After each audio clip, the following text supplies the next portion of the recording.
What's up everyone, it's Reese and welcome back to my channel. Today we're going to be talking about calculus, more specifically limits, algebraically, and limits on a graph. Let's go. So what is a limit? Imagine you're walking towards a door, getting closer and closer every time, but you don't ever actually touch the door. That's what a limit is.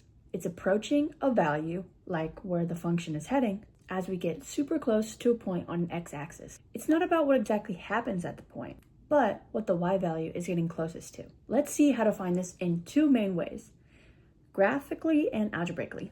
First, let's look at a graph. Picture a function like f of x equals x squared minus 4 over x minus 2, and we want the limit as x approaches 2. Here's how it works. Step 1, find x equals 2 on the graph. Step 2, trace the curves as you get closer to x equals 2 from the left, like x equals 1.9, and from the right, like x equals 2.1. You're getting as close as possible to the value 2, but you're not quite hitting it. Step 3, what y value is the graph heading towards? For this function, you'll see it's getting close to 4 on both sides, so therefore the limit is 4.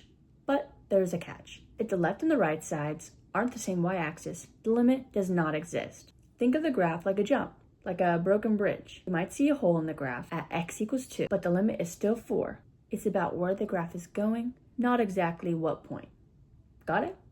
Okay, so now that we've gone over graphically, let's head into algebraically. We're using the same exact equation, but no graph is needed. We're still looking at the function f of x equals x squared minus 4 over x minus 2, and the limit as x approaches 2. So step 1, we're going to try plugging in x equals 2 into the function, and we get 2 squared minus 4 over 2 minus 2, and that equals 0. Using our first case, we have to factor. If the limit is ever equal to 0, then you know you did something wrong.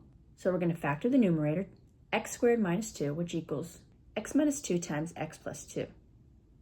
So the function becomes x minus 2 times x plus 2 over x minus 2. We'll then cancel the term x minus 2, and you're left with x plus 2. Now, we'll plug in x equals 2 to x plus 2. That's 2 plus 2, which equals 4.